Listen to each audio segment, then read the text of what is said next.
Identity and identification I see as being primarily political definitions, especially in America, where we think that race is so absolute.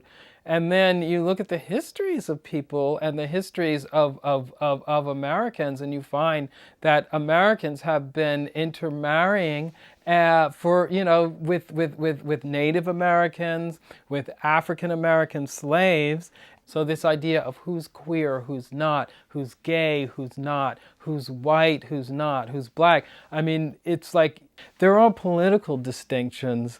And as a young artist, I'd always eschewed this idea of being designated as black or an African American artist. Very, very little of my work is centered around my African American cultural heritage. Likewise, we actually rejected the whole idea of gay identity as such. We often quoted that Oscar Wilde statement that there are no homosexuals, only homosexual acts.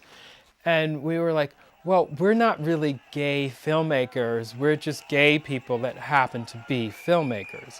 And as the epidemic became more and more central to our lives, it was something that you really had to recognize. And I've always felt this very strongly since making that realization that no matter where or who you are racially, that identity is fluid. But it becomes very important at a certain point to identify with something that's under attack and marginal, because it makes other people feel more strong and more comfortable.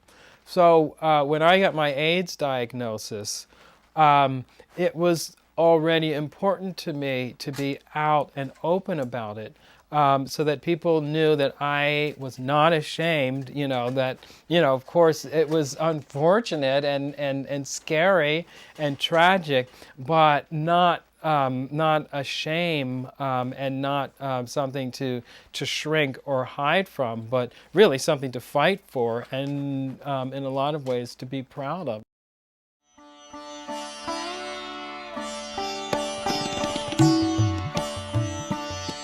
There is now a new group of young artists who are half my age, really old enough to be my children, and who I in fact do consider progeny.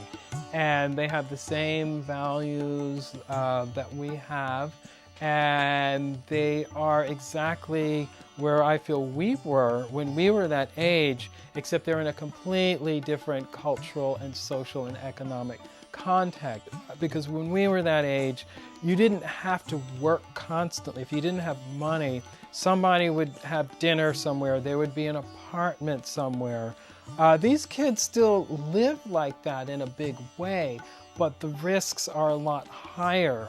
DanceTube is conceived through this group of young people who, by and large, don't identify as artists, which is really lovely to me. And this, was a way of coming back into dance, and at the same time being able to kind of like conjoin ourselves to bodies that are fresh, by virtue of the fact that they are younger, but also that they're unindoctrinated into the canon of dance training. And the funny thing is, we had told ourselves in the beginning that our primary purpose for doing this was not to perform like old school, Polish or Eastern European theater labs, where it's the art, where the idea of performing for a public is almost vulgar. But being hands and, show busy, queens that we are, of course, we, have been performing for the public and enjoying it very much.